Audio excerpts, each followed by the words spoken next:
עשינו עיכוב של שעתיים, סבבה? ואז, אנחנו באים יורדים, סבבה? אנחנו נראים כמו פחר, אני כזה, אחי, אין לנו מושג איפה טעינו בדרך, סבבה? אין לי מושג. אני כזה, מה הולך פה? וזה הכי הרג אותי. בדיוק פתאום איזה שתי חלון מסתכלות עלינו, נו, כמה זמן זה עד לסוף למעלה? אני כזה, אין לי לבד, לא הגענו לסוף למעלה. ואני כזה, לא יודע, אין לי מושג. ואז הגיע איזה אחת, אנחנו היינו שבורים, אמרתי לפסקי, זרמתי איתך. הלכנו באותו יום 14 שעות. אבל אתה קיצור של 14 שעות. יום אחד. אני זרמתי איתך. בוץ. ואז פשוט, באמת, אני לא מבין. ואז פשוט הייתה דרך קיצור שלך.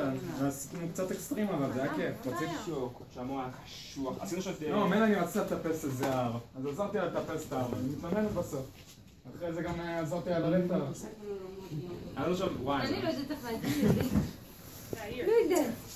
מה הם מצלמים? באמת? מה יש לצלם? זה מה זה? סרטון מה זה? סרטון מה זה קלאסי. סרטון מה זה קלאסי. אתה הולך עכשיו ליד הטלפון שלך, צועק מה זה? מה זה? אני מאמר, זה היום הרביעי שלי. שזה אני יודע. אני בא לזה טיול קצר.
Al tío de mi canal.